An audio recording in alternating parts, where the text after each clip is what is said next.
Oh shit, I did this in the wrong order. Oh well. Recording in progress. Sorry, YouTube.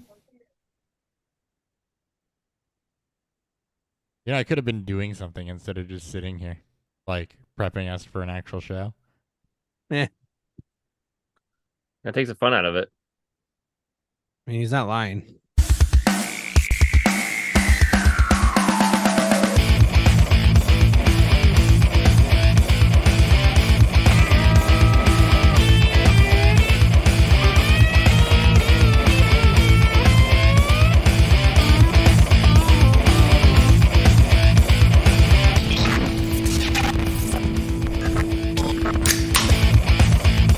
Welcome to Beerfield. I am your host, Chris Hopper, at Beerfield Hop with two P's, as always, joined by at Beerfield Theory, at Ryan Miner _FFB. It is the last Beerfield episode of 2022. It is the last Beerfield episode of the regular season and in the regular season format, which, thank God. Yay! We did it. We It's get been a long season, but we made it. 17, 18, 19, 20, 21, 22. Season 6 is or sixth season of the NFL is wrapping up. We get to go back to the more fun episodes after this, which I will never hide from the fact that those are the more fun episodes. But we got one more to get you through. Week 18 doesn't count for us. We'll probably talk some playoff scenarios just as fans, but does not count for us from a fantasy perspective. If you play in week 18, you're wrong. So it's championship week. We're going to give you what we can for championship week, although if we're in the championships, there's a reason for that. We'll answer any questions you might have, do some casual game previews, and a lot to talk about in the news segment, actually. So, Dan, Ryan, unless you got anything else to say, you just want to go ahead and get to the previews of the alcohol. Let's fucking go. Dan, did you have time to grab alcohol? Yep. I got my last Oktoberfest because, I'm prompt. At the end of the year. What's fueling Beerfield?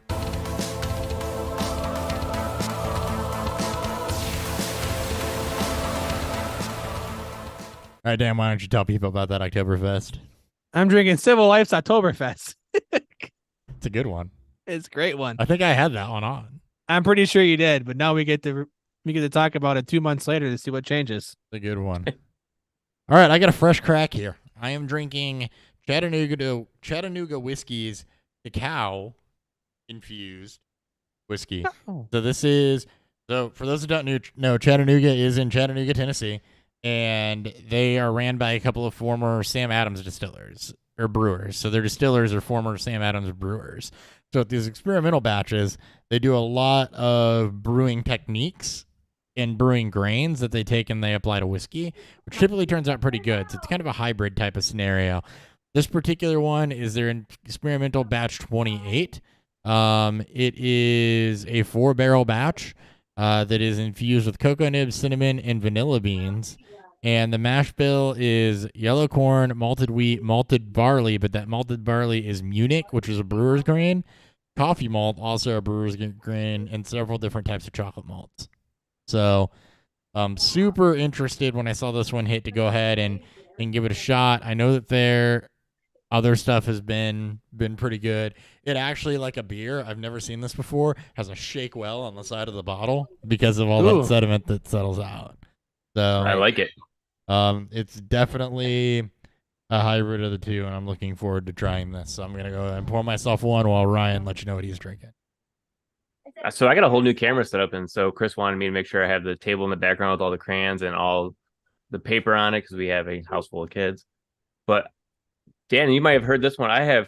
Is it Surly Brewing Company? It is Surly. All right. Out of Minneapolis and Brooklyn Center, Minnesota. I have their Controlled Chaos IPA, surprisingly, right? Why else would I not have it? It comes in at 7.2%, so I'm looking forward to trying this one. It was in their holiday multi-pack we received here. Hopper, you seem so proud. No. I took my first sip of this. Oh. You seem so proud. Guys, I haven't been this happy since I watched Zach Wilson's tape. Ooh, The good bridge into the news. Oh, God. And Dak Prescott throws another interception. News.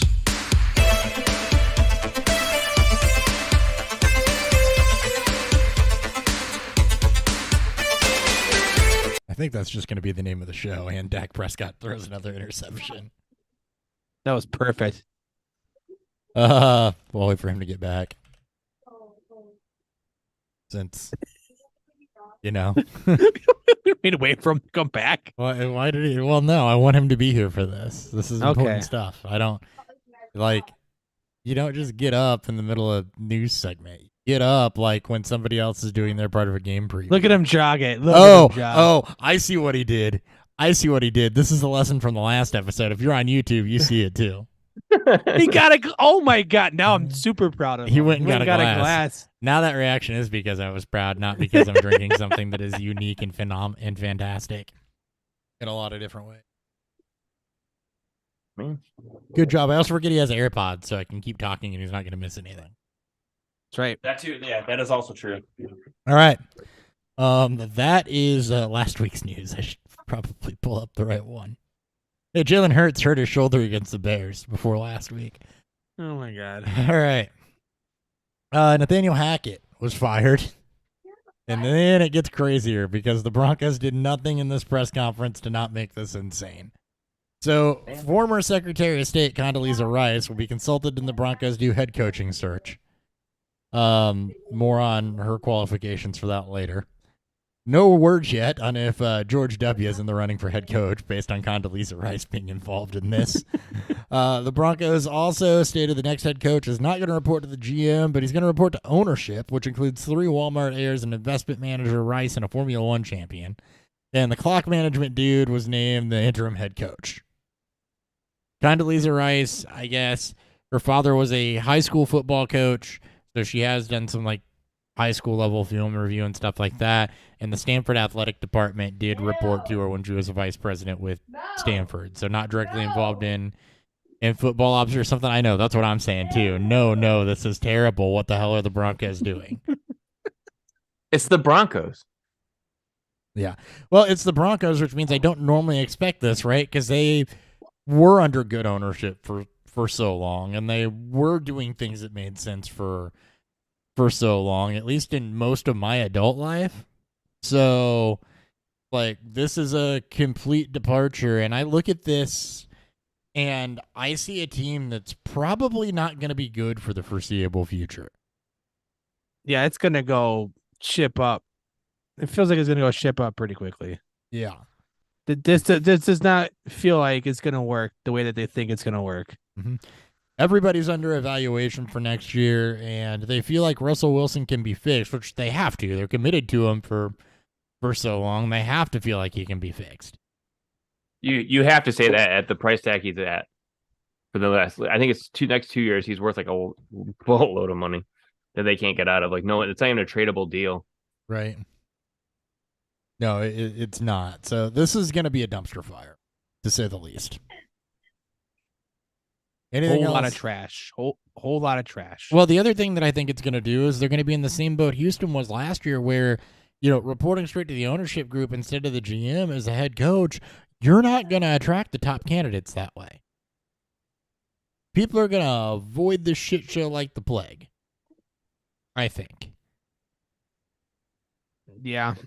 And I think that's going to lead them to picking off the scrap heap of whatever's left over. And it also feels like there's just not the glut of high-end head coaching candidates like there have been in the previous couple of years. I'm just shocked by the news still. I don't know. I don't have words.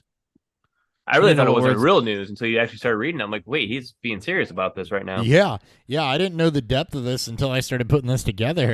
And I had laughed, and it's the second most insane thing I've read today. I'm sorry if I'm hopping around too much. My beer can kind of exploded in my hand when I opened it. I hate it So when that happens. lessons learned right now.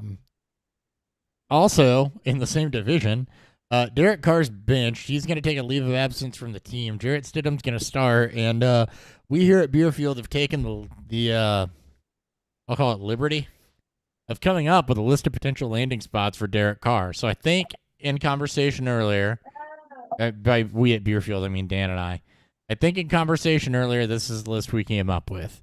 Miami, New England, New York Jets, Baltimore, Cleveland, Pittsburgh, Houston, Indy, Tennessee, Denver, the Giants, the Commanders, Green Bay, Atlanta, Carolina, New Orleans, Tampa Bay, Los Angeles Rams, Seattle, Arizona.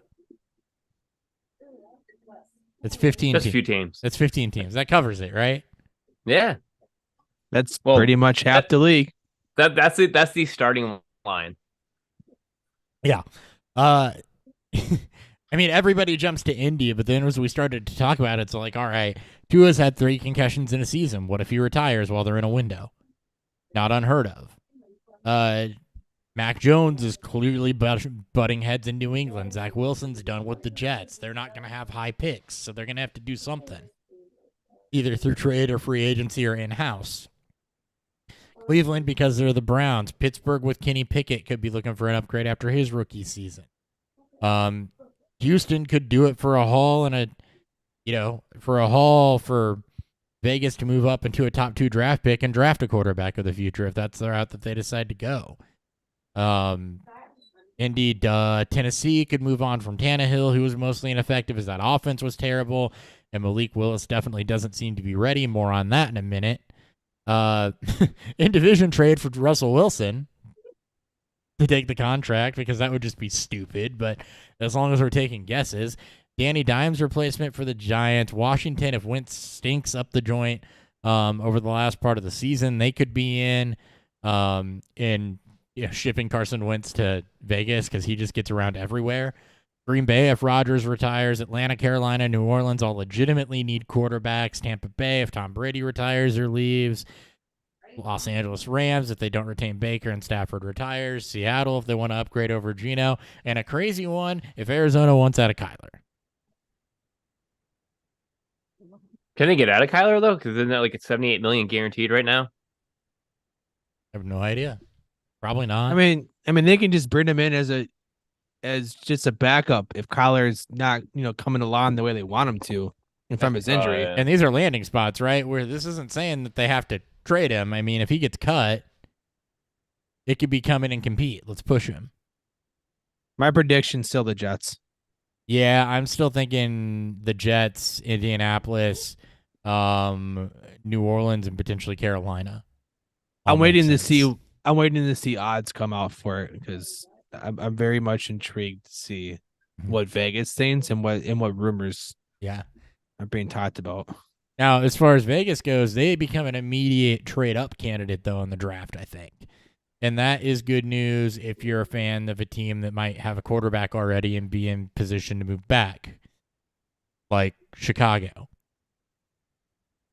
So, Yeah. just throwing that one out there, too, for my own love of things. Because I want them to do that. All right. I mean, yeah, obviously. Okay, anything else on Carr? He sucks. Anything else on landing spots? Do we need to talk about Devontae Adams real quick, who forced his way out of Green Bay to go play with Derek Carr in Vegas? Oh, What does say for Devontae Adams? What does his contract look like? Huge. Yeah.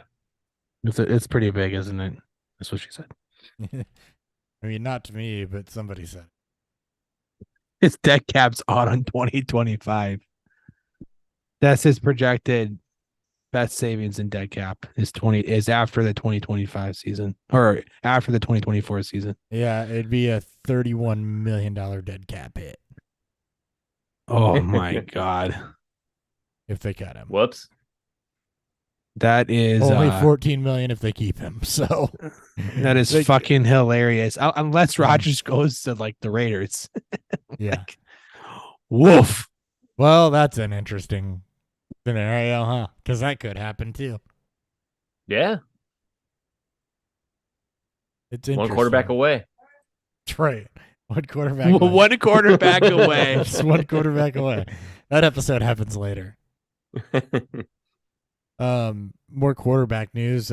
Carson Wentz is going to replace Taylor Heineke. I said it kind of in jest in that Derek Carr bit, but I think it holds some weight here, right? If Carson Wentz, this is his dress rehearsal. He wasn't benched for performance earlier in the season. He was benched for a finger injury, and then the team was rolling with Heineke, so they stayed with Heineke until Heineke became ineffective. They rode the hot hand. Now, that tells you a couple things. One, there wasn't a lot of confidence in Wentz to perform better than what Taylor Heineke was at that point in time. But, two, he did not lose the job for performance. So it's going to be a 2-game dress rehearsal to see if they think he's the guy for next year. You have to. With what you traded for him, the contract you're grabbing with him. So I think does he still have a high contract? I mean, his contract was pretty terrible when he got traded. Yeah. When he went to the Colts. I think at this point, I don't know what teams are going to be trying to move on from him, unless he gets recycled and goes to the Jets or the Giants, which should be your. No, the out is this year for no dead cap. They can cut him after this season. Okay. Yeah, I was just gonna say that. I go, there's nothing.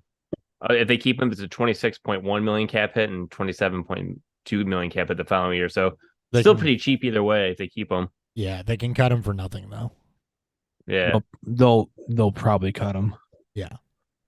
Well, unless he plays well and they think he's the guy, then you keep him for 26 mil. And this is the same thing we just discussed. I forget who it was about. It was Jared Goff. Yeah.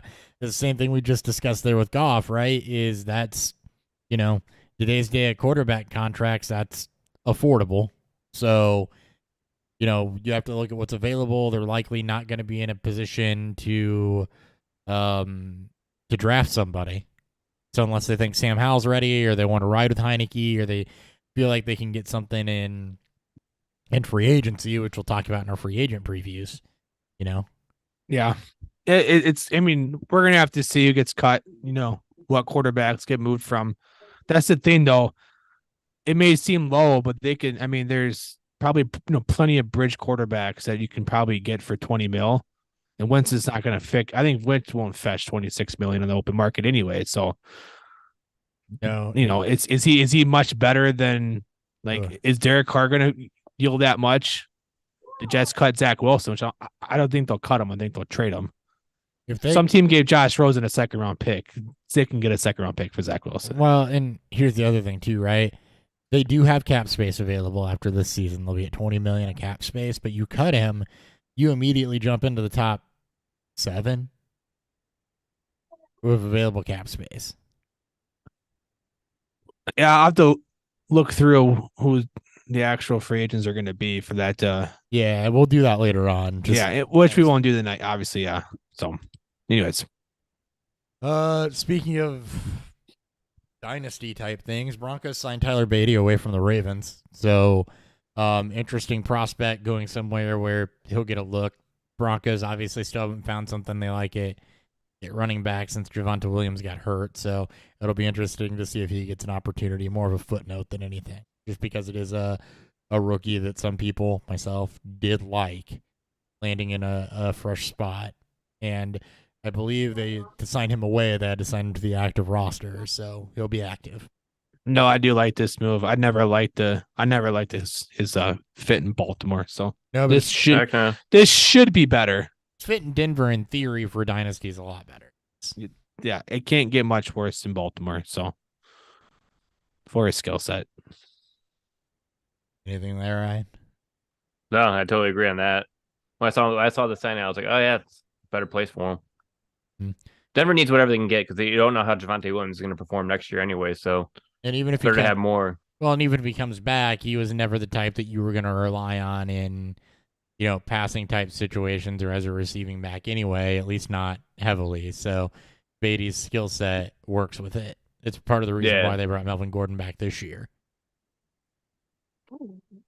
Malik Willis benched for Joshua Dobbs. We got to discuss the dynasty implications here because, Willis has had a chance this season and, it hasn't been there from a development standpoint.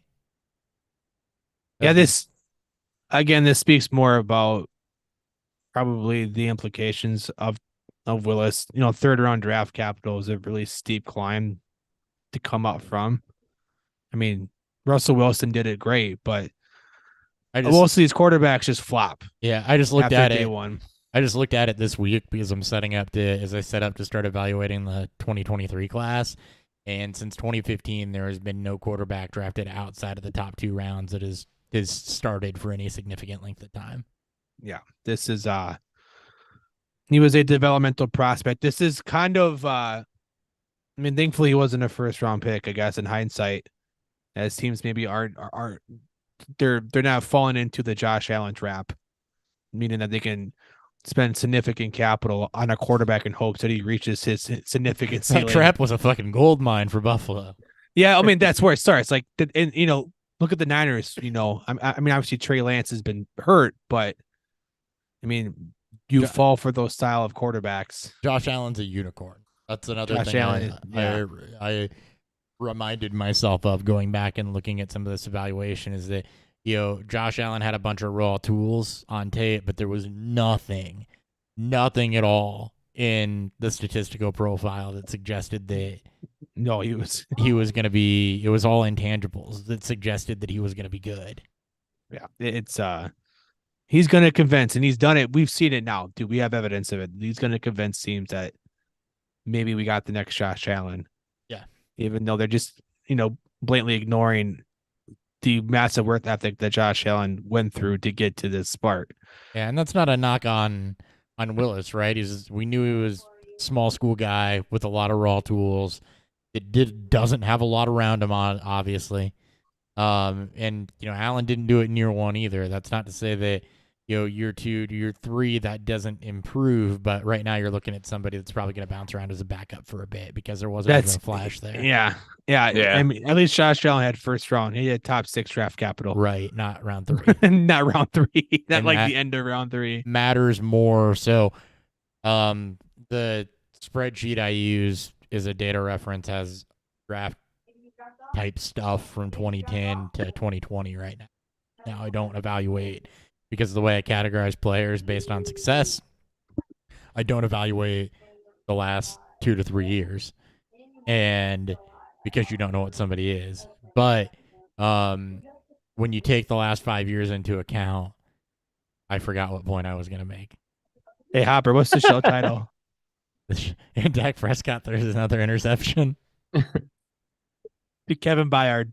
The Nice. second time. The second time. Nice. Oh, Draft capital. Right. I remember now. When you take 2010 to 2015 out, draft capital matters even more. 2010 to 2015, you did have several guys that hit round 3, round 4. But like I said, since 2015, there has not been somebody drafted outside of the top 2 rounds that's done it. And Mike White back in for the Jets. Zach Wilson back to inactive. He will likely be done.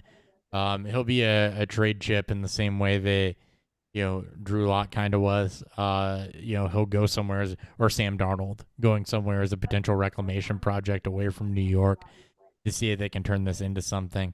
A rebuilding team without draft capital, potentially looking at this. So, it's a mental thing. But yeah, it'll be Mike White back in for the Jets, and then it'll be kind of like Carson Wentz, right? You're going to see how Mike does over the last 2 weeks and potentially into the playoffs, and see what their comfort level is to have him come in and start next season, or come in at least in competition to start next season, or if they decide to go a different route. I think they go with Mike White. Why not? It's not like he's not doing anything bad. I mean, he's better than what Zach Wilson's been doing, That's a low bar. and Joe Flacco is definitely done. Also a low bar. I think, Tom Brady. it depends on how they want to win, right? I mean, Mike White has shown some upside. He's shown that, but do you trust Mike White to consistently have enough offensive output to, win you games with the defense that you have? It's a formula that can work. So They're totally bringing somebody in to compete with him. He's not. they will. That They won't job go. They won't go in with naked Free Mike Willy. White. Yeah. God, a very white and pale naked Mike White. We just They're, We just made a Free Willy and a naked white Mike White reference in the same breath. Or does Now we're killing this show. We are killing it. does Aaron Rodgers do the Brett Favre Oh route? God, no, because I don't want the next. I don't want the next correlation to come to fruition. He I will might. say this: the Jets are in a better situation than they were when they made the Brett Favre move. So They are, and Derek Carr makes a lot of sense if you believe he's to compete with Mike White. If you believe he's better than Mike White, we'll look at this a lot more in free agency. Just a performance to watch over the next 2 weeks. Zach Wilson back to the bench with Mike White cleared. Hey, the Jets have 3.6 million cap space next year, so that means nothing because they can make any. You can trade for anyone still. Because I mean, the Saints, if the Saints can break down a negative like 60 million cap space down to positive, I'm sure they can get it. The Anyone Jets can have get how anyone. much cap next year? 3.6 million. I'm showing them with 15.9. you guys looking at 2023? I was. I'm looking at 23. I was looking at 20.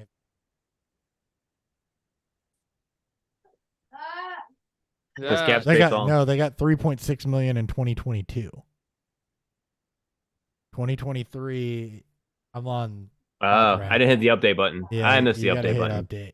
They've got. Yeah, 15.9. I see. There you go. Now we're on the same page. Now we're on the same page. Yeah, so that's an Aaron Rodgers contract away. Lamar Jackson.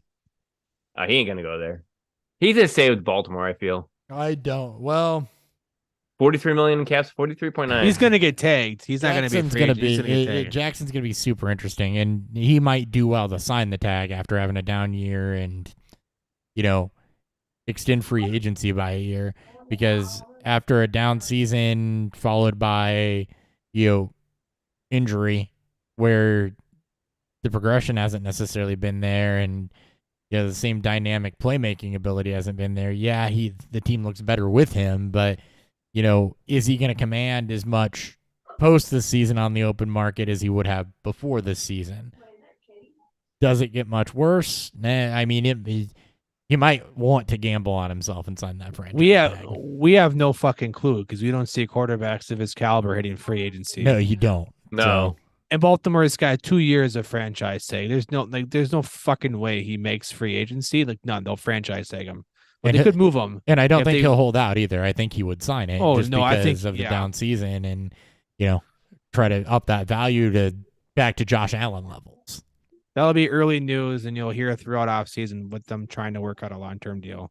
Yep. And we're going to hear conflicting reports like we usually do about how close the sides are. And again, Lamar Jackson losing out on significant amount of money potentially because he doesn't have an actual agent. That's a different story for a different day. That's a different one for the free agency primer.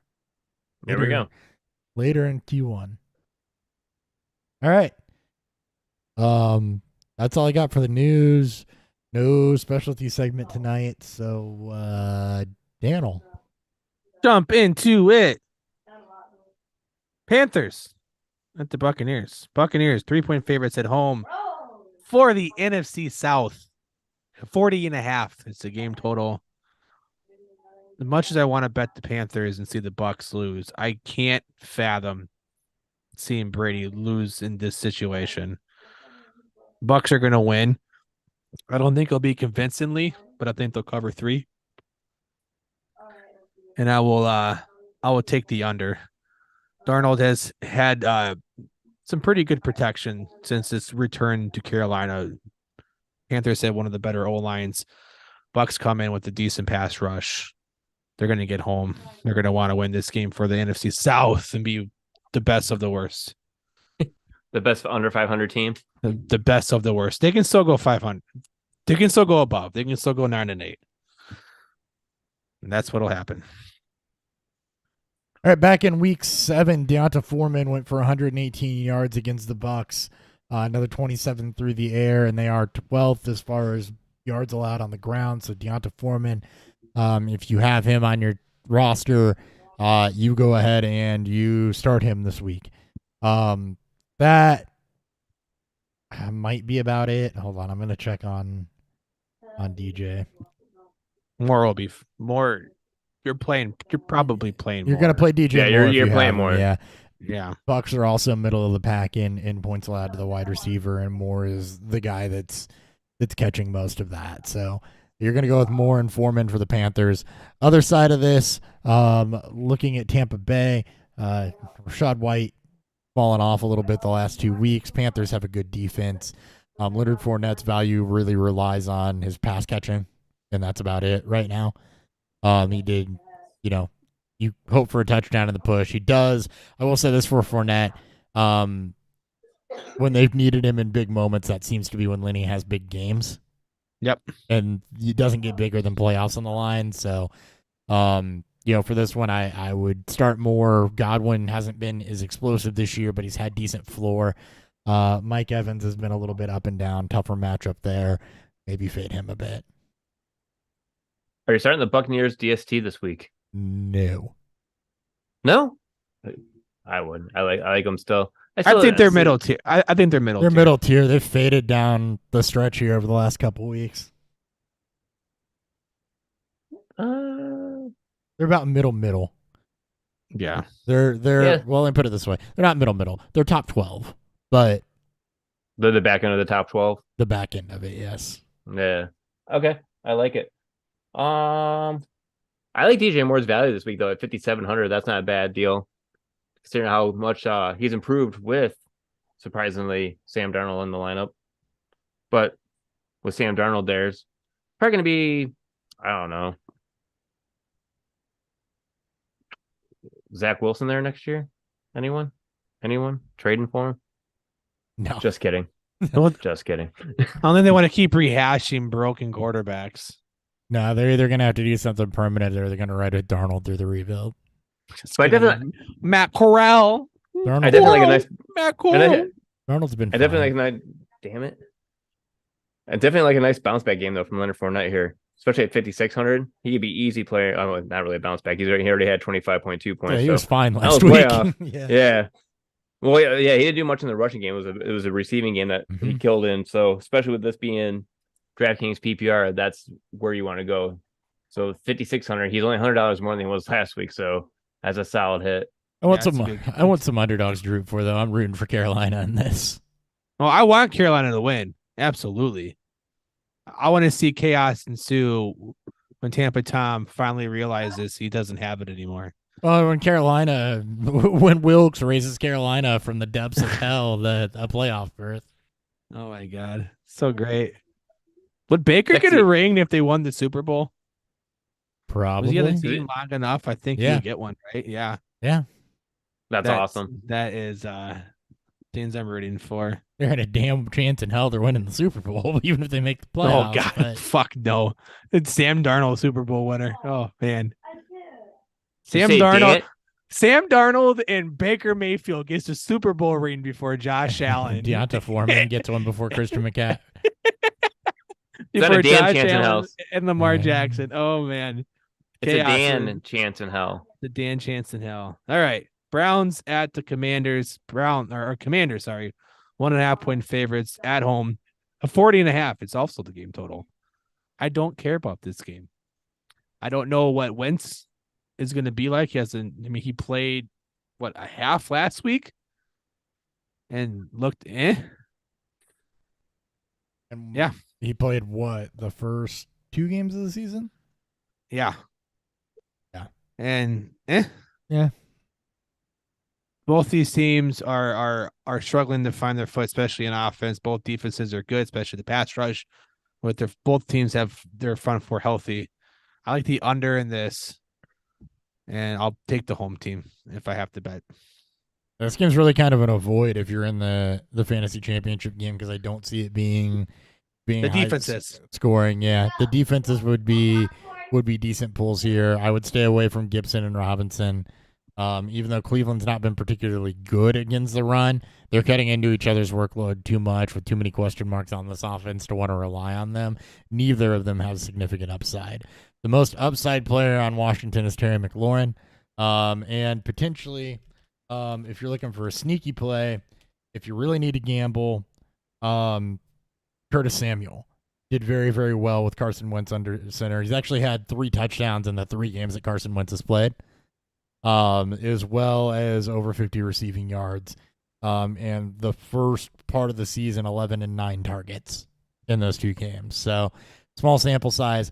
Terry McLaurin's the most insulated, but if you're looking for something sneaky, if you need a little bit of upside, Curtis Samuel is a guy you can potentially look to for that, given the Wentz thing. Other side of this with the Browns, it's Chubb, and I would stay away from the wide receivers. Cooper's too volatile. DPJ is a very, very nice fill-in piece, but you shouldn't be in a championship game in a situation where you're needing to fill in. In deeper leagues, I like it. He does always seem to give you an okay floor. He does have touchdown upside. You're not going to get significant boom, but if you're looking to plug a third wide receiver spot in a deeper league and he's on your roster, you can roll with it, especially if, wide receiver wasn't necessarily your strength. That's a real corner case to say that he's wide receiver 3. I like it because I was feeling the same way looking at this game. I'm like, oh, there's like nothing I want to play, but definitely Curtis Samuel is definitely one I want to play at 4,400. Just like you said, Hop, with everything, with Carson Wentz being back under center, he was doing good during that time. So at 4,400, he's a solid play. Other than that, I can't find anyone else in this game that I'm really looking forward to playing. Saints at the Eagles. Eagles Ooh. 6.5 win favorites at home. 42.5 is the game total. The spread has everything to do with Gardner Minshew probably playing. Hurts has been practicing, but has been limited. The Eagles still need a win to try to fend off both the Vikings and the Cowboys for their respective storylines. Vikings for the number 1 seed, Cowboys for the actual division. Saints are could sometimes play above what their play level should be, but Minshew showed this past week, and the Eagles just have too much depth and talent all across the board. Minshew considered one of the, at least to me, one of the better backups in the league. The Eagles should win this game. I don't know if they'll cover. I'll stay away from the spread here. I'll stay away from both of the bets here and spread in the game total. Eagles have a strong defense, but they've been exposed here a couple times, but I don't trust that Saints offense. No, I don't trust the Saints offense. I do trust the Eagles offense now. Miles Sanders has logged a nice DNP today with a knee injury. DNP Wednesday, limited Thursday. So he should be trending fine. AJ Brown, limited. He'll play. Same thing with Devonta Smith. Saints defense has not been good. Lattimore's not playing. And even with Gardner Minshew in the lineup, both wide receivers, I believe, had decent 103. Got like 130 some odd out of Smith. 113. So Yeah, they're a lot of yards. Absolutely feasting. Those 2 wide receivers are. So you're just gonna roll with your Eagles. Even Gardner Minshew if you need a stream. Flip side of this for the Saints, really not anything you love. Kamara's been pretty meh. You're in a championship game with Kamara. Congratulations. Olave's faded a lot down the stretch. Just one game really over the last 5 to 6 weeks where he's given you wide receiver 1 type of performance. Stay away from the Saints. I love Alvin Kamara this week. I think this is the week where he explodes for like 2 to 3 touchdowns. Again, and gets back in the back of the end zone frenzy again.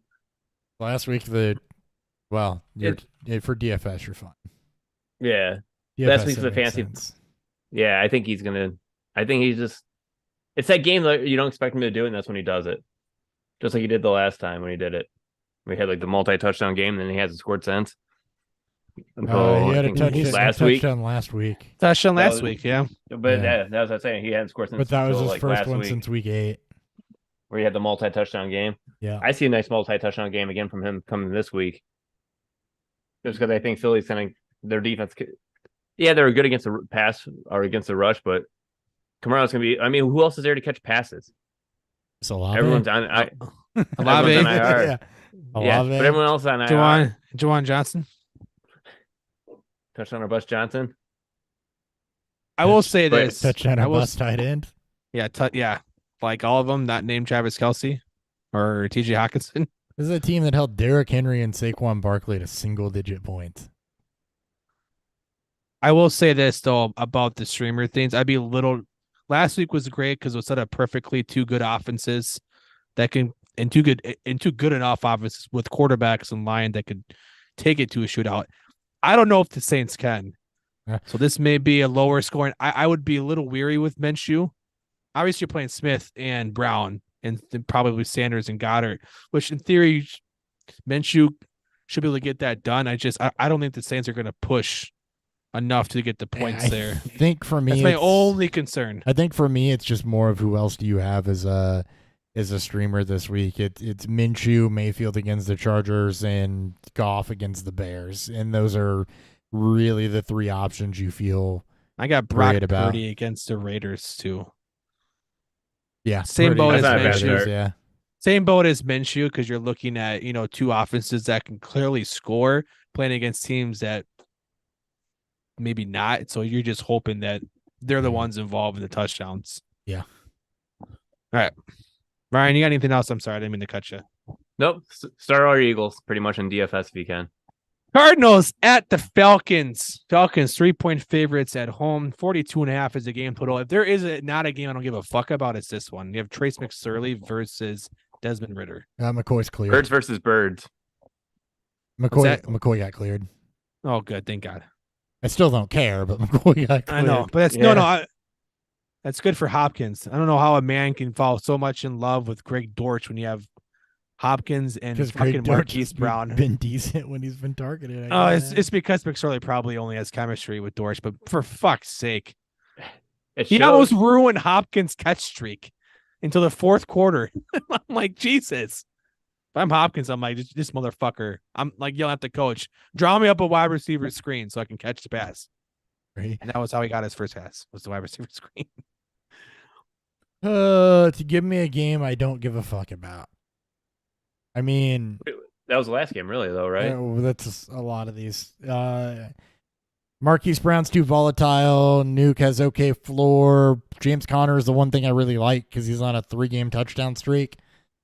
And has been giving okay yardage out of that. Flip side of this for the Falcons, I mean, is there really anything to like? Well, Drake London has been fine the last 2 weeks, actually. He was good. Say He there was isn't good. anything to like. I mean, 7 for 96, 17 PPR points. You'll take that following a 14-point performance. Really, the last 3 weeks, he's been pretty good. So you're actually okay with Drake London. I think Tyler Algier, you can probably turn back up if you're, again, in a rotating cast of running backs. It's a solid matchup there. He's been good also the last 2 weeks. Taylor Algier is a smash hit, I feel like. Tyler Algier doesn't catch passes until last week, though, is my only problem there. He caught passes last week. He's had a touchdown the week before. He's been good the last 2 weeks. I think he's a smash hit, too, honestly. But that's the only concern I have is that he's not a pass catcher, typically. And then are we staying away from Cordell Patterson then? Yep. Yeah, I feel the same way on that. That's it. Congratulations. There's a whole 4 people in this game you can kind of maybe like. Jaguars at the Texans. Jaguars are 4-point favorites on the road at 43.5. It's a game total. One Jacksonville. The offense is starting to truly click, and they're making they have their control their own fate here for the AFC or for the AFC South. Get themselves in the playoffs. I want Jacksonville all the way. Yes. Yeah. Yeah. I like Lawrence. I like ETN. I like Evan Ingram. A little bit more concerned. It depends on, if you get the Houston Texans that can suddenly score the last 2 weeks, or if you get the Texans that couldn't the first 14 weeks, however many before that. What you're gonna get. Zay Jones is right on the fringe. It's really ETN and Evan Ingram that I'm super interested in out of that side. For Houston, I'm super interested in nothing at all. True that. I am the same exact way, especially in DFS. I want to start Travis Etienne. He's a smash hit at 6,400. I mean, like every lineup I'm doing right now, he's 100% in all of them, just because I feel like he's just going to run away, as the rush defense doesn't exist in Houston, because their front seven, it looks like a bunch of blow up dolls just sitting there on the fucking field. That's why they have a rookie safety who's the leading tackler on the freaking team. And that shouldn't happen at all. I mean, if that's something to be proud of, don't be proud of that. That your safety is the leading tackler? No, it should be a Yeah. linebacker. Yeah, that's horrible. Safety's having to make that many tackles. Your linebackers are terrible. Yeah. Don't think you got a steal in the draft. You didn't get a steal in the draft. You have just a shitty front seven. Well, I mean, you might have gotten a steal in a draft with a good box safety, but still, he shouldn't be leading the team in tackles. No. But like you said, like the way Houston's been playing lately, with playing these close games, I still like all Jacksonville players, because like everyone gets scared for saying, like, well, if we get the Houston Texans that we saw at the beginning of the season, it's going to be tough. And Christian Kirk did nothing. Everyone pretty much did nothing in the passing game, and it was a running game that actually did it. But if Houston can do what they've been doing, I like this game a lot, especially for Christian Kirk's on the every other week thing, and this should be the on week, by the way. But I think was it week 5? Was it week 5 they played?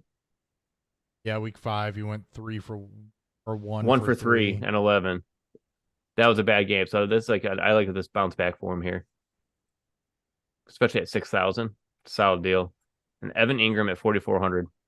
He's like the tight end. He's a top 5 tight end for sure right now, if not the tight end too, I think, in fantasy. Yeah. Correct me if I'm wrong. I'm not looking at it, so I'm just going to say you're not wrong. Yeah, I know for sure it's top 5. So That was fantastic. I guess I can go look. Hold on. God, this game. close, Oh my right? God. Remember everyone freaking out about Dallas scoring too many points? And I sitting all wasn't. their starters. That's become my least favorite, game theory that people come up with. He's tight end 5 in one of my leagues I'm looking at. Nice. So yeah, he's a top 5 tight end. Evan Ingram. Yes, I mean, he's yeah.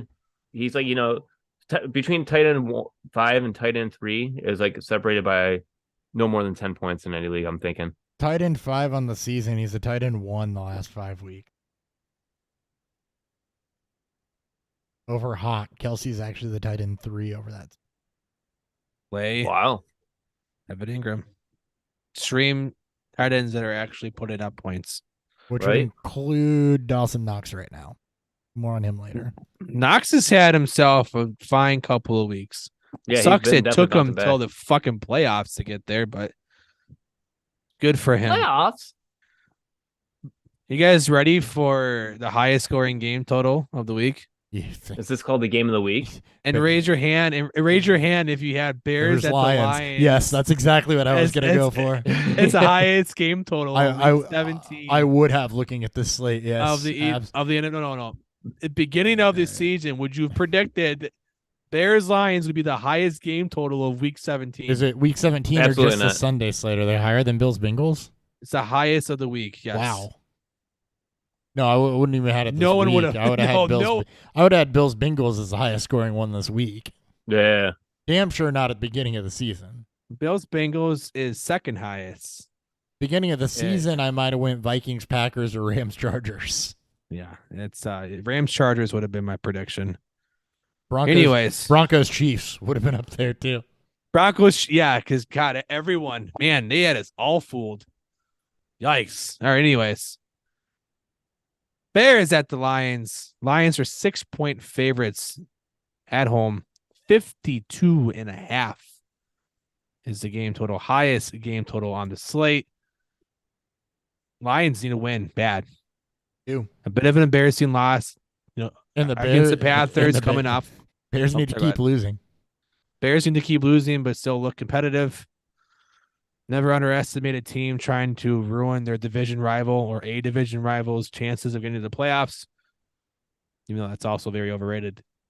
Lions cover this game. Lions win this game. I don't know if they cover. That whole team, it just confuses the shit out of me sometimes. They can look so fucking dominant for 2, 3, 4 weeks in a row, and then at times just look fucking helpless. Like last week. Like last Yeah. week. Like last week. And they're fucking, and some third string tight end gets all their fucking touchdowns. Oh my god, Zylstra. I'm like, oh my, I'm like, what the hell are you doing? Things Yeah. that make no fucking sense.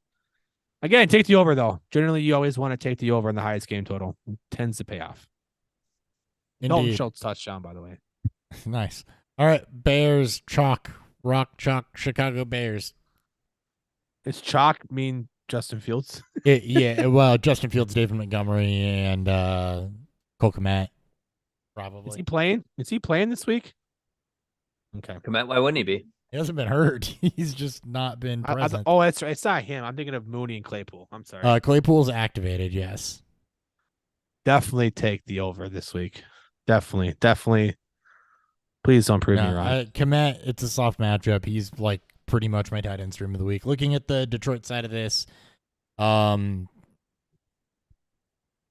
Williams done much the last couple weeks? No, he's on No, he has not. 3 straight now he's weeks hurt. with no touchdowns. He's hurt. DeAndre Swift. I guess you can be fine with DeAndre Swift, although that has also been very, very ugly. I would just say don't trust either running back. Just all Amon-Ra all the time. I don't know what else to say there. You know, Jamal Williams is due, but remember, we're talking fantasy championships. DeAndre Swift has given you 2 good weeks since he got back from injury, and Jamal Williams is on a 4 straight week dud. And you know, DJ Chark, I know it had a good week last week, but it's really not been consistent. So, talking championships here, I'm not going to recommend. You know, Chark is another one of those guys that I think can be on the fringe, like with DPJ in that wide receiver 3 range, although he has more upside. But I am not highly confident in it. If Williams is out, I feel like DeAndre Swift's going to put up solid numbers this week. Neither one of them put up solid numbers last week, though. Right, but I feel this could be the DeAndre Swift week. I mean, the Bears have a porous rush defense. It's championship week. You can't play on could-be's. I'm not playing on could be. I'm playing on Swift's going to score. The Bears have not, in the last 4 weeks, the Bears have not allowed a receiving touchdown. They can get beefed against the run. Justin Jackson is going to get run in this game too. It's not just going to be DeAndre Swift. And Jackson seems to be taking, like, he takes both workload. It's so fucking weird of how they use their running backs there. But I love me some Justin Jackson. I mean, yeah, we're both team Justin Jackson. It's just, yeah.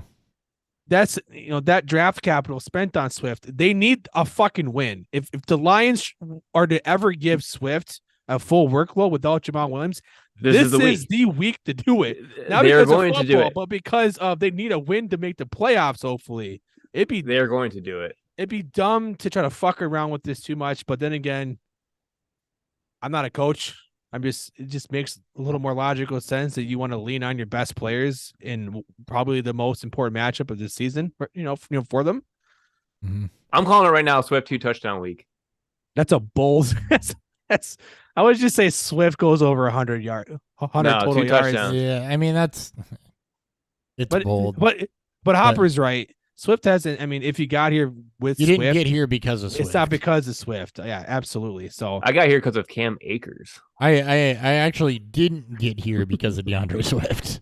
Hopper did not get anywhere with Cam Akers because he doesn't have Cam Akers. No, but I didn't get Ooh. anywhere on a couple other teams because of DeAndre Swift, who I do have in a couple spots. Like he does. He does. burned by Swift in at least 2 notable places where I needed him to come back from injury, being the player he was before the injury, and you could never rely on it. No, Swift I still and- like the tandem of Swift and Fournette. I felt good about going into the season, and that tandem burned me everywhere I had it. I still like. I still think he's got decent upside. It's just I don't think he's as safe as people think he is.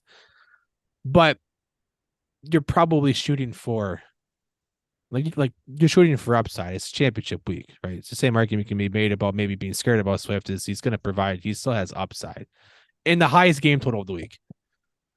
Should yield a lot of scoring. Yeah. Yeah. I like. Start your I- Bears, start your Lions, Right. as in start your Fields. Always start your Fields.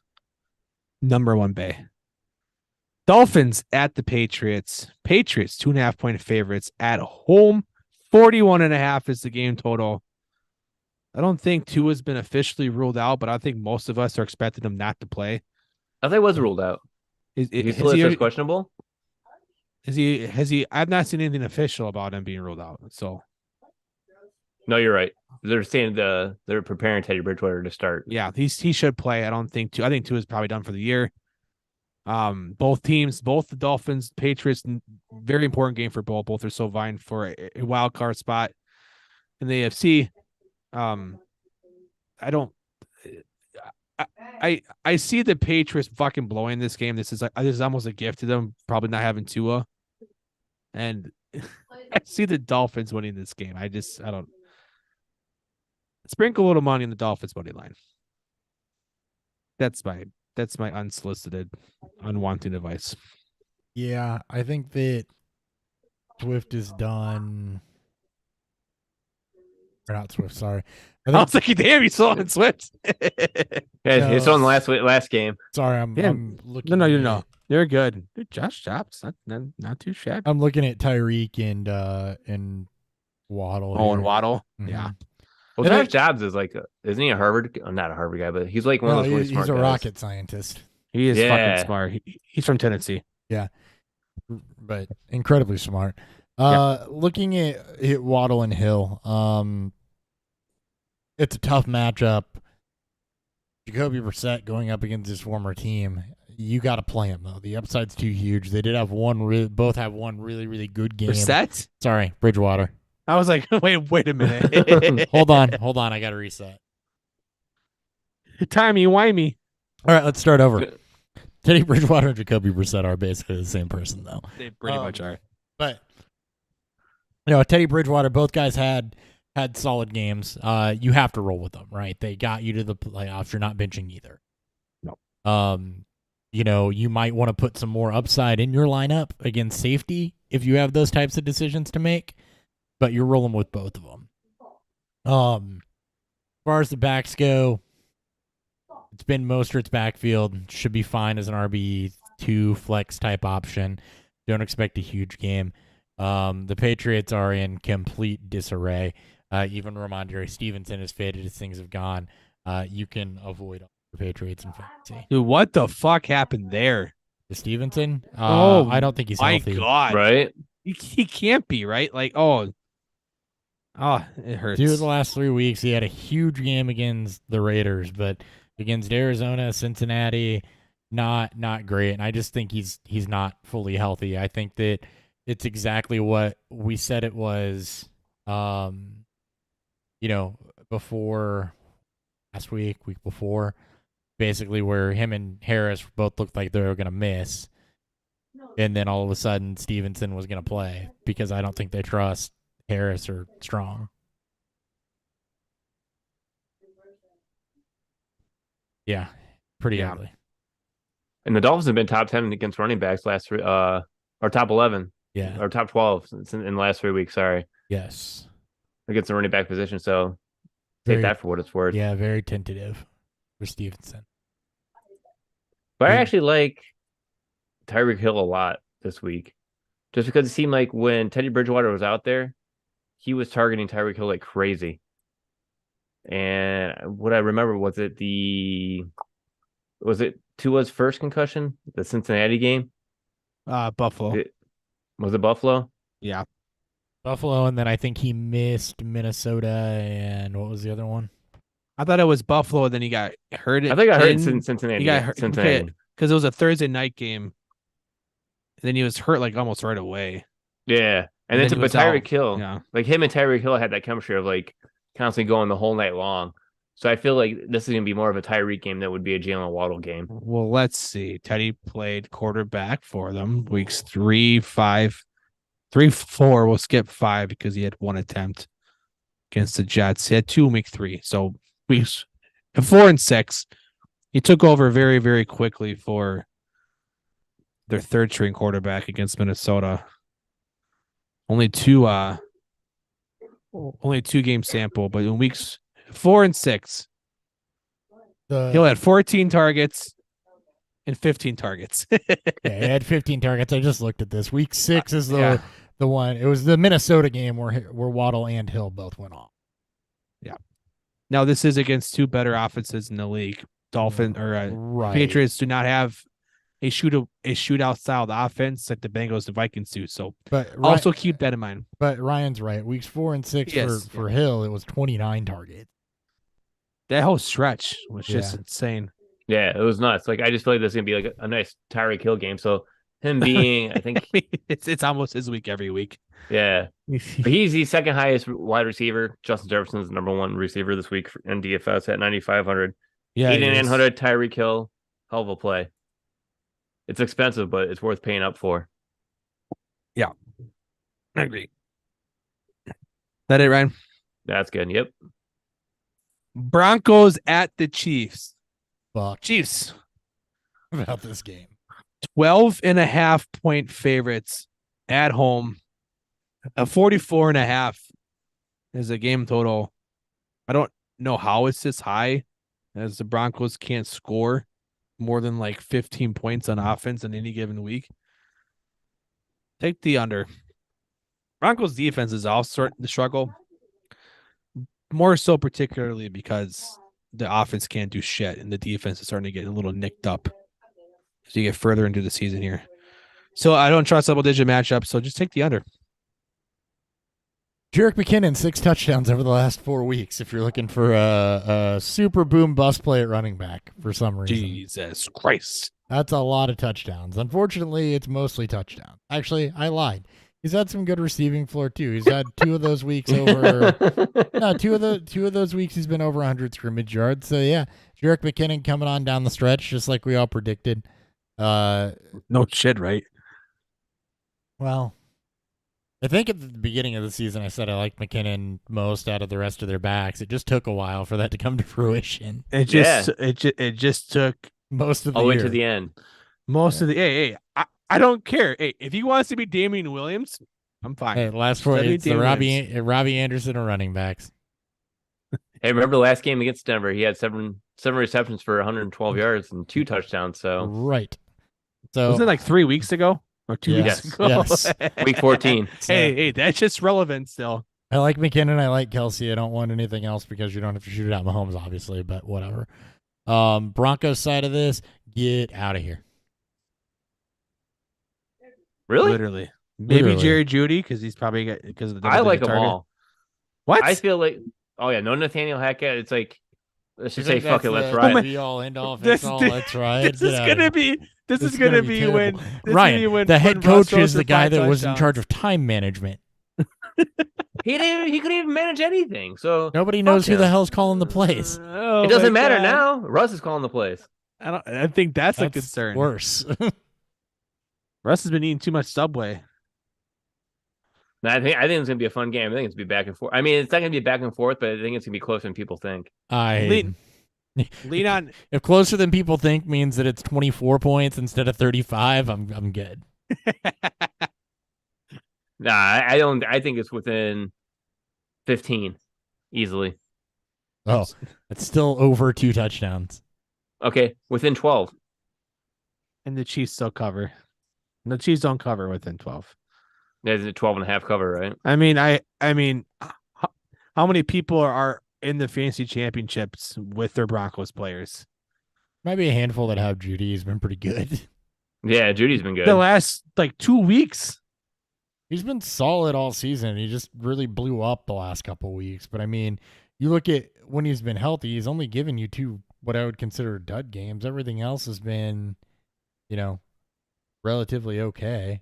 From a yardage Portland Sun showed up perspective. last week with garbage time, so May gets more garbage time again this week. I mean, it's 3 Yeah, bad he's games. been- I guess he didn't catch shit against Tennessee either. Either way, Jerry Judy's been, wide receiver 2 viable most of the time.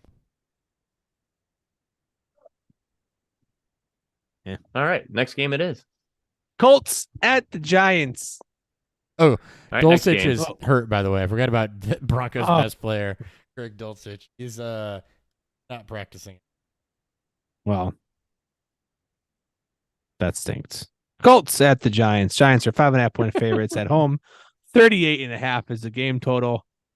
Fuck this game. This is the battle of who can fuck up this game more. Giants win. Do they cover? They're like worse Vikings. They can't seem to win enough of these one-score games. Is there a med button when I hit bid? Meh. Meh. Yeah, I just wouldn't bet this game. I just wouldn't even turn on this game. I would not play anything on the Colts in this. Michael Pittman. Michael, Why? Just it's a fuck 4 you, for Nick Foles. 39. Yeah, no. Fuck you, Nick Foles. Yeah. Nobody had more than 43 receiving yards. Zach Moss was their most productive fantasy player. I don't want anything to do with the Colts offense. Other side of this game, Joshua Dobbs I- touchdown. they Saquon Barkley? Saquon Barkley, yes. Isaiah Hodges. Hodges? That's what I was gonna say. Isaiah Hodgins, like, is he trying to say it? Again, not a game in which they're playing against a high scored offense, I needing the know. Giants to come. This I think it might just be Barkley in this game. I think it honestly. is just Barkley. I don't think you can gamble on Hodgins. Last week made a lot of sense against the Vikings. Nice stretch, good size. Young player. I think that there's definitely something there to what we're seeing from him. Maybe a la Tim Patrick of just kind of a casual, or Alan Lazard of just kind of a casual, I'm going to bounce around until I get an opportunity. So I don't think it's nothing for Dynasty, but yeah, don't. It's just not the matchup this week. Yeah, don't Not get the cute game. in fantasy, but get cute in DFS. Isaiah Hodgins, $4,500. I'm playing him. 11 targets last week. You're not? No? 12. They're not playing the Vikings. They're playing the Colts. This could be like a He's got 20 to 13 game. 3 touchdowns You think in it's just 4 gonna be- weeks, too. You think it's going to be like Danny Dimes and Saquon Barkley just running the ball constantly? I think it could be Richie James. I think it could be Isaiah Hodges. I think it could be Darius Slayton. They just don't have the. I don't think they're going to have enough pass attempts for me to want to Richie James had 12 targets last week, too. Richie James Against had the 11 Vikings. targets last week. against the Vikings. This I have them the backwards. Colts. This is the Colts. This isn't a high-powered offense to push this into a game. They're not shootout. going to get the target volume. The only reason I would play Yeah. Hodgins in DFS is if you need a cheap plug-in because he has touchdowns in 3 of the last 4 weeks as the big-bodied red zone target. Well, even Richie James was cheap. He's 4,300. So Hodgins and James are both 45, 4,300. I mean, that's Uh-huh. wide receiver 3 easy flex play to add in right there, especially for, You can have it like as I said, PPR. your one matchup in your max Or Alec in your Pierce. max entry lineups. Alec Pierce, though, for the Colts, 3,900. Solid Oh. steal. What has he done though? Steal based on what? Like that he had 4 targets His, last week? his 4 targets. Oh, why don't target this game? No, Jesus. don't target this game. 38 and a Just half. kidding. Yeah. Yeah, just kidding. Just kidding. Ryan's gonna So- be like, both Hodges and James are gonna go off in this game, and I'm gonna get so much shit for it. It's gonna be, Yeah, I'm like, No, it's gonna be me, Alec. Dan. It's gonna be Alec Pierce, and I'm gonna give up on everything. it's gonna be Paris Campbell. Jets at the Really? Seahawks, a game that's a lot more exciting and a game that I want players in. Jets are 1.5-point favorites at home. 41.5 is the game total. Again, both teams need this win for the playoffs. I like this. I like the over in this. Jets have a good defense, but Seattle, if we can get back a little bit of the magic that Geno showed early in midseason to try to push this team into the playoffs, this could be that matchup. I'm taking the over in this matchup. DK has drawn a tough matchup despite the fact that he's been really, really good over the back part of the season. So you can pick your poison with that or not. I think the floor is fine. Don't expect a blow-up game. Tyler Lockett, if he's back healthy and he is practicing, is what I like on the receiver side for Seattle. Obviously, Kenneth Walker, who I think is also on his way back. Yeah, he's back. You played last He week. played last week. Yes. So Oh yeah, 125 yards last week. That's literally why I'm making this recommendation. So yeah, Kenneth 26 Walker. attempts. Yep. You get Mike White back. That's good news for Garrett Wilson. Good floor for Elijah Moore. Mike White's back. Everything's good now. The Jets team. It's okay floor for Elijah Moore, but Garrett Wilson's the route you really want to go there. And then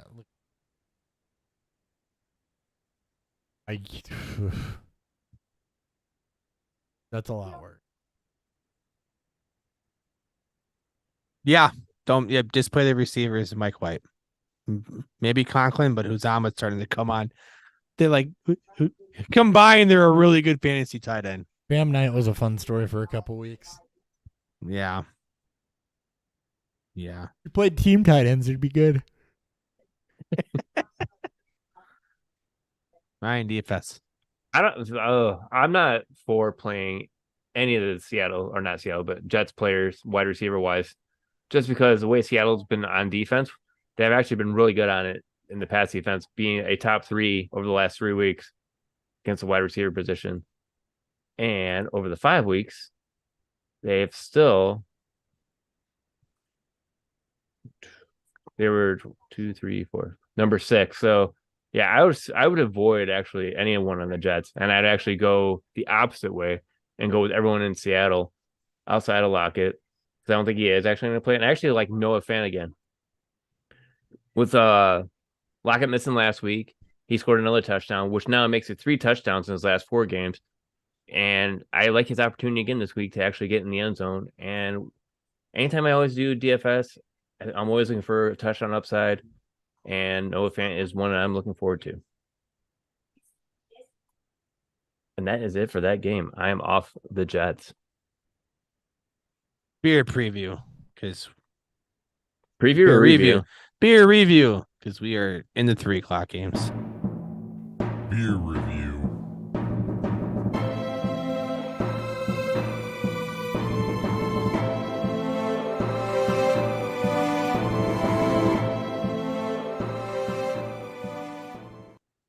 All right. Ryan, how's your explosion? We'll go in reverse order how we announced him. So I'm on my second can because the first one I barely got a half a beer. The second can also exploded, but not as bad because I was able to put it right. Yeah, I don't know what happened. I even let it sit like still for a while. I tapped the top. How old's the can? How old are the beers? October 13th. Is that Best Buy or I don't remember how It's just Shirley canned. does. It's just canned by. It's canned on? Yeah. So I don't know why, because I should at least get another month out of it before it starts doing that. And it's just a hazy IPA? It's a West Coast style. So yeah. I mean, that's even. I don't know how it'd be re-fermenting that much. But yeah, like unless you're rolling both cans like exploded. Are you throwing the cans up and down when you get them out of the fridge? No, like I'm like my fridge to here is like for me to like I can see the fridge from here. It's like it's super close, so I can't trip over it. Are your kids playing a joke on you and shaking? Yeah, like shaking the beers, like, haha, Dad, have fun when you have your odd podcast. I don't know how they re-ferment that much, and they're not. I mean, they're not old, so they're not. No, but they're like super powerful. Like when like they then it's exploding. It's like a lot because they're re-fermented from the guts of it. So it's a little cloudy, a little clear.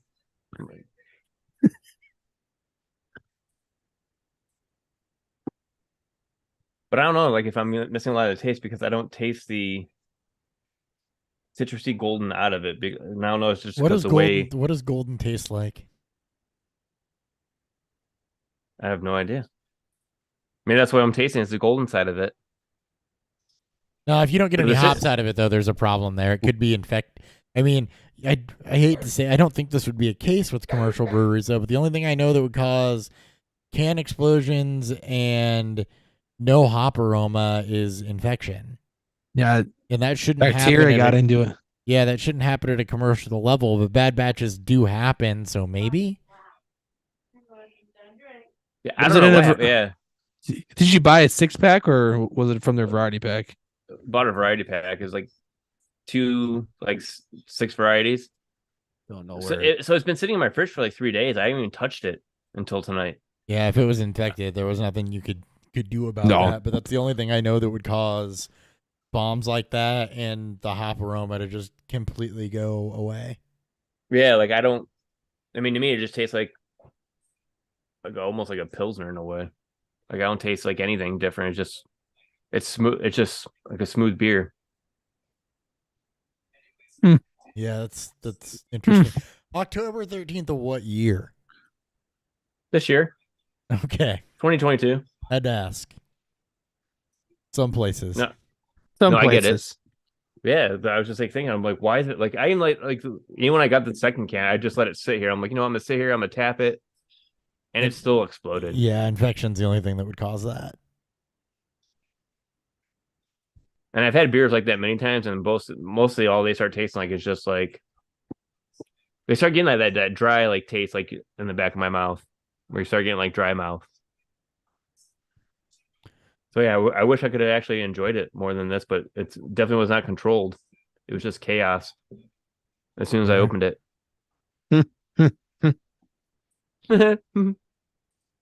Hopper. Dan, how about you? It's my turn. Oh, Reverse- Hopper, how about you? Reverse Reverse order. order. So my initial impression on this was, oh my god, there's a lot of flavor here, and there absolutely is. It's infused. Cocoa's 100%. It smells like Mexican hot chocolate. Cocoa's there, the cinnamon's there, there's vanilla there. It's got really good flavor to it. Not a lot of burn at all. Cinnamon definitely comes in and makes an appearance throughout. Cocoa, vanilla on the back end. My one knock on this would be that this is truly an infused flavored whiskey. So this is not like their previous experimental batches that I've had where they just use a bunch of brewers' grains to do it. This is actually infused like a screwball or a fireball or whatever would be. Although it's good whiskey that's infused with stuff, not cheap shit. That being said, this does lean on the it leans on the sweet side. So been kind of hard to drink with it sitting straight on the sweet side to drink it straight, but this definitely has a place if you wanted to do like bourbon white Russian, if you wanted to use it in certain types of old fashions where you could really balance it out. Different cocktails, it would 100% be very, very high character cocktail bourbon. It's a whiskey, legally not bourbon. Very, very good cocktail drink. And they did send a cocktail recipe card with it, so good on them. They know what they're marketing to. This to me is not something I'm going to drink a lot of straight. It is definitely something I will use in cocktails, and I think it's well executed. All the flavors are there. There's nothing harsh or off-putting. It's just if I review things, I review them straight, and I don't think this was designed to be drank straight. I'm sure a lot of people that like sweet drinks would appreciate this because it's very approachable for non-whiskey drinkers. But it's not a straight whiskey, so you can't go into that.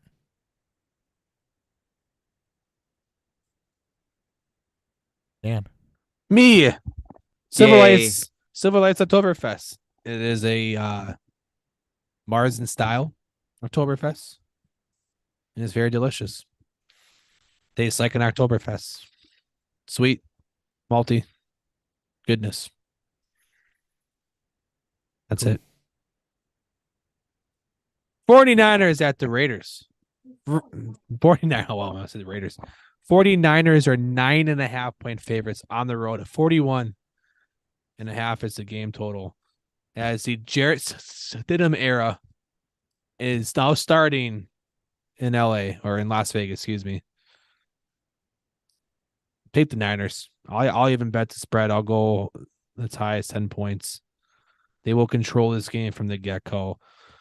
I don't know if the points, it might be tough to get to 41.5 points here. If you want to take the over, you're trusting that the Raiders can put up just enough points to keep the Niners trying to score and kind of keep this game a little higher pace, but Niners will cover this game.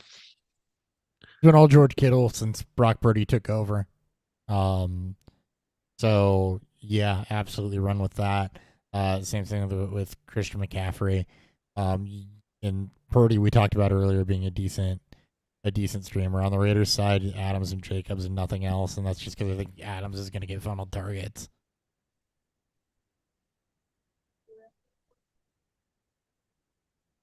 Hang on. I'm looking at something. Dang. All right. So DFS wise, like 49ers DST, 2,900. That's actually a really good. It's a really good play. Right? Like I was trying to count like as you were speaking, I was trying to count how far down there because they're not even listed as the top 10. They're not Yeah, top 10 in 12. price. There's no way they're No, not top. 12, 13, 14, 15. Number 16 for the week. Well, that pricing did come out before the Derek Carr news, so I guess that makes sense. Yeah. So They're gonna number be- 16 defense I think they're going to be chalk. They're going to be chalk this week. They're going to I be mean, way too chalk because of that price. yeah. But I mean, at that price, it's a defense. No one cares because you're trying just to get any type of points out of defenses, and you're hoping for the best. You're hoping for 8. Your goal is to get 8 points out of your defense when you play them. So 2,900. I mean, it's what? 3 times is 9, just under 9. Yeah. Points. I So you're think, looking- I yeah, think you're you're looking- fine with that. Yeah, 9-10 points. I think you can get that, especially in Vegas. Yeah, absolutely.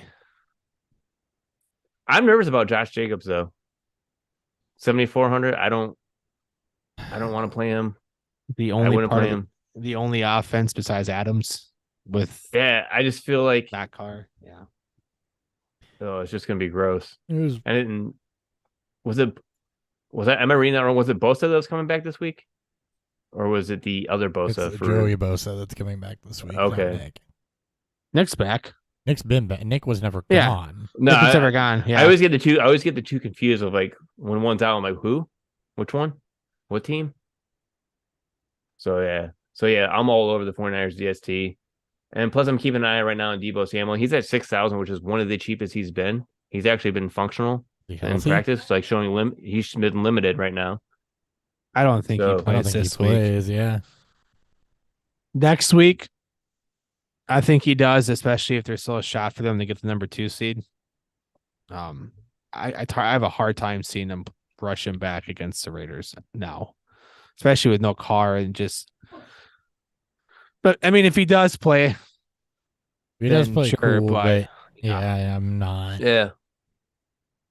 All right, next game. Vikings at the Packers. Packers 3-point favorites at home. 48.5 is the game total. Oh. It's going to be cold. Probably about it. Just Take gold. the over. Just take the over. This game will be close. I'm not talking shit about the spread. I think it's fine. Just take the over. Dalton Schultz, another touchdown again. God damn! I've told that kid not to, or I told someone not to play him, or not to play him. I told him to play Higbee over Schultz. I mean, it still could be, but I mean, Yeah. yeah. I mean, Higbee was still Or in my mind the good right enough. call. good enough to not matter. Let's put it that way. I'm playing Ooh, Higbee. Schultz in illegal. Higbee could be. Higbee could Higbee. Anyways, Anyway, Vikings are chalk and the Packers are gross. I mean, actually, you're fine with Christian. I think if you need the upside, Christian Watson and Alan Lazard are fine this week. They're getting the target volume. if Not Watson necessarily plays, Dubs, yeah. If Watson plays, if not Romeo Dobbs, but it's a good matchup against the Vikings. If you're looking and angling it upside, Alan Lazard's probably been a rotational piece for you for part of the year. Christian Watson's probably was somebody that's was picked up during his touchdown streak, waiting for a chance to start him. It is a good matchup as long as they both play. The opportunity is certainly going to be there. Same thing. Really, Jones and Dillon have been so ugly. Dylan's has 5 touchdowns in his last 4 games. I like him a lot Still this been week. Ugly outside of, it's still been pretty ugly outside of the touchdown side of it. Oh yeah, outside of the touchdown, yeah, he's a touchdown or bust type of upside play. Yep, absolutely. That's it. That's the cheese. Aaron Jones, man, what happened to him? He was there week 15, and last week he wasn't there at all. Don't know. Hopefully, he Hey. bounces back this week. Ankle, right? Didn't Jones hurt himself? Something. He is something. Yeah, knee, ankle, but practice in limited fashion Thursday. Lower body injury for him. Is this going to be a good back and forth game between Aaron Rodgers and Kirk Cousins? Yeah. Maybe. Because I mean, they're both valid, really good at DFS. Cousins at 6,400, Rodgers at 6,000. I like the Packers really aren't a shootout offense, so that's the problem. I mean, it should be because again, Vikings, but I think, yeah, with it being in Green Bay, it does make me a little nervous because like you might think shootout, but then like you don't see the shootout. Like how the Tennessee Dallas game's going right now. I mean, Dobbs is playing better than I would have ever expected, so not as shocking, but I wouldn't just say Dobbs. I would just say the rookies, wide receivers in general, because they never produced in Green Bay until like year 3. it's because they don't have anybody. It's what he's going to throw to Randall Cobb and Sammy Watkins. Alan Lazard. I mean, sure, but Lazard's a number 2 at best. Yeah. Well, you also have to remember too and that a regular team. Lazard was a UDFA that bounced around forever before he landed in Green Bay. I mean, Yeah. we liked him, but the NFL didn't. So Right. It's Who was smart down here at NFL? Beerfield or you guys? I mean, it was wide receiver too. It was us, but Well, of course it was you guys. I was going to say I ain't taking credit for it. you can, Ryan. It's okay. If No, you thank you. liked him. No, No, you don't want to. no. I'm just no. I wasn't part of it, so I'm not going to take any credit for it. I'm kidding. No, I do like Cousins and Jefferson with Watson or Dobbs run back. I think you can definitely build some lineups with this, within this game. It's one of the higher game totals of the week too. So yep. we'll fully expect it. Oh yeah, I think a lot of people are going to attack this game because like the Packers are middle of the pack against the wide receivers the last few weeks, so I wouldn't be afraid to play Jefferson at all. I mean, Jefferson doesn't matter. Why would you ever be afraid to play? Dude's going for history. He'll get history. He's going to break history. Kirk Cousins will be doing the he's going to have the chains on. Oh man, that's gonna be a fucking touchdown dance. I think a touchdown It should be. celebration. I like it. All right, let's go for the Battle of LA that no one thought would be this poor. Rams at the Chargers, Chargers at the Rams, technically Rams at the Chargers. 6.5 point favorites. Chargers are 42.5. It's the game total. Baker's been decent. Chargers are on a roll. Officially locked in Herbert's first playoff appearance or first playoffs. I like the Chargers to cover 6.5. I don't know which Baker we're going to get, so I'm not playing the game total. I turned that interesting. I took some toasted rye that has a real pepperminty note that I had on the shelf, put it into this Chattanooga, and I just made something good. It does sound tasty. With super chocolate for it. Anyway, Tyler Higbee coming off a big game. Cam Akers coming off of a big game. If you're into point chasing, I think you can certainly do that here. Chargers defense has been okay, not great. They are getting pass rush back, but Higbee being used down the seam, Baker's mobile enough. I'm chasing the Higbee and Akers points in this one. It's all you can chase out of this. Baker Mayfield, we mentioned him earlier, is kind of one of 4 guys that are very streamable. The Chargers side of this one up against the Rams. Rams defense actually the last couple weeks, really since they've been on the fence, has played a lot better. Gotten good floor out of Keenan Allen since he got back from his early season woes, and it's the same thing with Mike Williams. I think you're fine with both of them is wide receiver 2s. I don't know how much upside you're necessarily going to get out of either, but both of them should be wide receiver twos and okay against. And Eckler goes without saying. Oh, there you go. Yeah, Cam Akers, man, where has he come from? Yeah, even He's a blind, recovering from his Achilles injury. He's Even- recovered. even a blind squirrel finds a nut sometimes. No, he's been finding. That's those my nuts. line.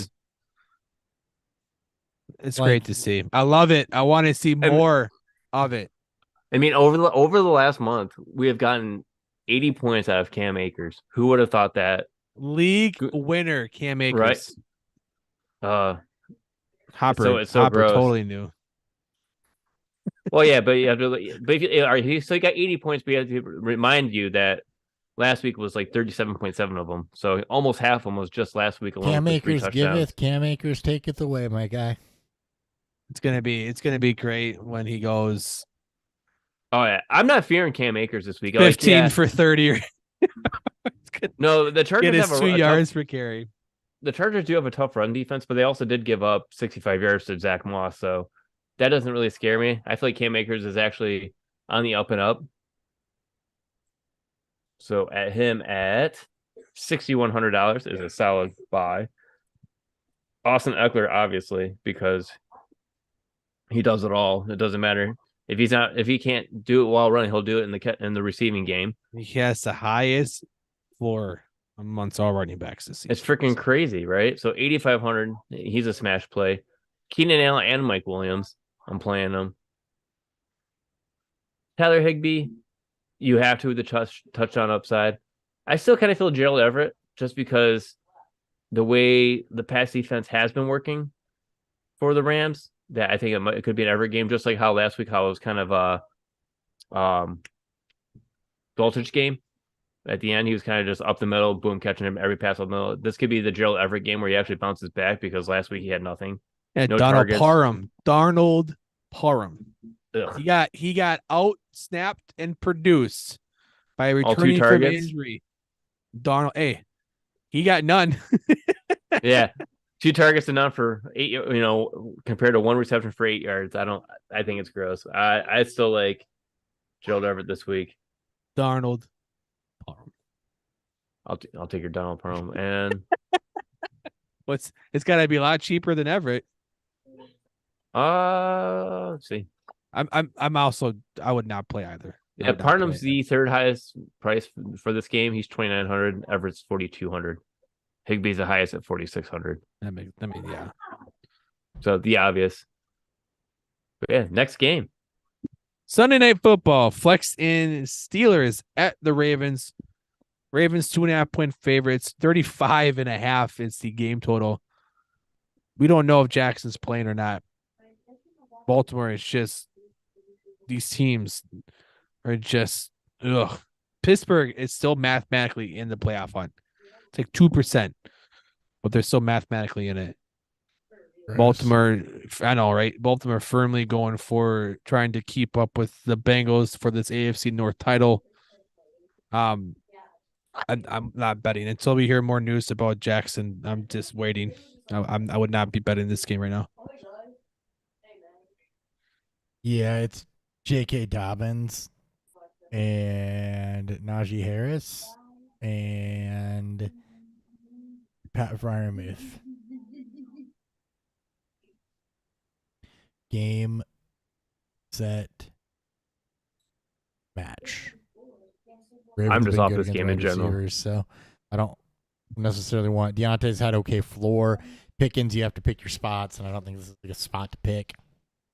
He'll probably draw Humphreys Yeah. in this matchup. That's why I don't think it's the right good spot to pick. No. Rookie Pickens has been like Gabe Davis is, where you got to pick your spots with him. And Pickens has been easier to predict though when it's going to happen. That is We true. were on it last week, off of it this week. All right. Monday Night Football. Surprisingly, what should be a great matchup. Bills at the Bengals. 1.5-point favorites. The Bills are on the road. 49.5. The second highest game total of the week. Take the over. Taking the Bengals at home. This should be a fantastic, sweaty matchup for your final games. A lot of games are going to be decided because of this. Allen, Diggs, Knox, Singletary, Davis, Mixon, Chase, all those fucking guys. It's gonna be a lot of fantasy championships decided in this game. It's gonna be a fucking bloodbath. It's gonna be great. Yeah. Santa Claus is coming to town. Let's Let's go. go. You f- Maybe I'm on you board. Fire up Santa Claus this week. You look at the Bengals, 24 to Kendrick Bourne, 25 to Russell Gage, 19 to DPJ the last 3 weeks. This is exactly the type of Gabe Davis is exactly the type of receiver that they're giving up points to. Number twos that stretch the field. Exactly the type of receiver they're giving up points to is Gabe Davis, and you got to roll with Santa Claus in this one. A little bit of flipping this the other direction. Devin Singletary's had a good couple weeks. Bengals not giving up a lot in the way of the running game, not giving up a lot in the way of the tight end. So you're going to fade those portions of the Bills offense. You're really looking Diggs, Davis, and Josh Allen in this one more so than anything, especially with Singletary yielding a bit to Cook. So the Bengals have been good against the run. Flipping the script on this against Buffalo, their defense has been banged up for most of the season. The Bengals are chalk, and we know what chalk is for them. It's Higgins. It's God. Why did I Chase? Sorry, I don't know why I just blanked on that. And Mixon. Play everybody. What? Yeah, what a game to end the freaking fantasy football championship in. Gabe Which Davis is Buffalo going to win Cincinnati? somebody a championship. Which means Josh Allen, Jamar Chase. I mean, all these players. which I means love this it. game is going to be like 28 points. It's going to be Yeah. all fucking Devin 13-10. Singletary. It's Samaje P. Ryan scoring the touchdowns. Gabe Davis, The quarterback. on the Yeah. first drive. Gabe Davis is going to catch 4 passes on the first drive, not score, and that's it. Everyone's going to cry. No, this should be this is going to be nuts. I'm hoping, like I said, you're going to have a lot of people feeling comfortable coming in this game. Oh yeah, easily. And then it's gonna flip on a dime. Yeah, this is gonna. They're gonna see a lot of fun posts on Twitter while this game goes, because if this turns into a shootout, good fucking luck. It'll be fun. It'll be. I like fun. Jamar Chase, man, for I feel like a blow. I mean, yeah. He hasn't done one yet. He's pretty good. He's pretty good at football. I like everybody, every fucking person in this game. He hasn't had 2 yards. He had his biggest game Ir- this year was 132 yards. Yeah, Trent Irwin's Irwin. viable. Trent Irwin, 2 touchdowns. In the void of, I think, Tyler Boyd not playing. I think he's still hurt. Irwin, Yeah. that's Goldilocks, man. Those freaking Irwin. golden locks flying out of the back of his helmet. And he has the respect from his teammates. He goes to work first, leaves last, Oh puts yeah, in the work on the days off. he drinks whole milk. He drinks whole milk because fuck the other 98%. He's like, Fuck skim milk. Yeah, I don't need 2%. I want the whole thing. fuck skin milk. Yeah, I'm afraid the other 98% is. I love Andy Dwyer. he eats a steak without a sauce. He's a true man. He puts steak in his ketchup. He actually Oh doesn't. my He actually God. just drinks straight heavy cream. It's not even whole milk. It's just straight heavy cream. He doesn't even hard boil the eggs. He just eats the chicks. He yeah. he wants a snack. He just grabs a potato out of the Out of the bag. bag Out of and his starts garden. gnawing No, on no. it. Yeah. Out of his garden in the back, he has Just his own potato garden. Just starts growing gnawing shit. on it. He's listening to Metallica and AC/DC on the drive-in. Oh yeah, and his camper that he drives in on. No, in his It's a 1991 like T-Bird. Oh yeah, firing on 7 cylinders. He's looking like misfire. He's looking like Adam Sandler from It's- Billy Madison. It's Joe Dirt. It's- It's Joe Dirt in the Trans Am. It's the REO Speedwagon T-shirt on. It's got a Hemi. Yeah, it's got it's got Yeah, the the REO REO Speedway. Speedwagon shirt. Oh my god. I don't think he was alive then. It's great. As I is have LeBron no James. idea if any of this is right or not. I Well, I don't. mean- I know nothing about Trent Irwin the person, but I'm on board with this. Yes, he's the Gardner Minshew of wide receivers. I mean, he looks like a guy that would roll up into your D&D session and be your DM. He looks Like like a guy who'd put his cigarette out in your fucking hand. He's got a lawn neck like our boy Larky. He's got golden locks. He looks like Mike Glennon and Carson Wentz with the wig He's on. Sunshine from the No. Oh, that movie. Sunshine is Lawrence, and it's from Oh, yeah. Remember the Okay. Titans. yes. He's 27 years old. He was a rookie in 2020. Beast. I mean, Never thought about talk about Trey Irwin this Doppelganger long. of wrestler Adam Cole, which I can right? certainly see. yeah. Yes, absolutely. I want to read more about this guy. I'm intrigued. He kind Right? Honestly. he had 4 targets, 3 receptions, 2 touch. Like he's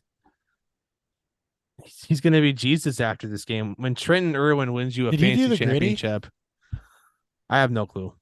I mean, Probably better than Mike Gesicki. So dude, we're all better than Mike. Hold on, I Gesicki gotta the look at gritty. this. I think he hit the gritty He hit the gritty. on a flea flicker. Even better. What a Chad. He had Zoom's alpha Chad. He don't fuck around with the betas and the Kevins of the world. Trenton Irwin, bitch. No, it wasn't the gritty. I don't know what it was. It was like river dancing or something. That's another good He looks like classic. a guy that he would hit the river dance after he scores. It's another classic right there. Oh my god. That's the show, guys. We're done. This is the end of game previews. We like to thank you for all of you guys throughout the years, throughout the weeks, asking us questions. Oh, throughout the years too. throughout the season, Well, throughout the We're- years we're too, 6 years yeah. into this. Throughout the years too. We are. It you guys feels are like 6 years in. I'm 1 year in. Well, one season yeah. in. Not really 1 year yet. Hey, you were with us for this full season. You're getting full NFL season, but Full the NFL season season, starts yeah. at the draft time. So remember, officially, we started this thing Officially. right before draft time, so the season starts at draft time. Yeah, thank you guys for tuning in. We've got playoff scenarios and Fuelies next week, so that'll be a fun episode. Hooray. My favorite. I think we'll do that. Each person brings a nominee, and then we can debate it and try to come up with a consensus. Yeah. Have some fun with Bring it. bring your fun drinks. I'll send you guys categories quickly. Yes. Sounds good. Love it. Bring your fun drinks. Thank you all. Good luck. I have no idea about a Sunday stream. We'll talk about that after we go off air. Bye-bye. Bye. See ya.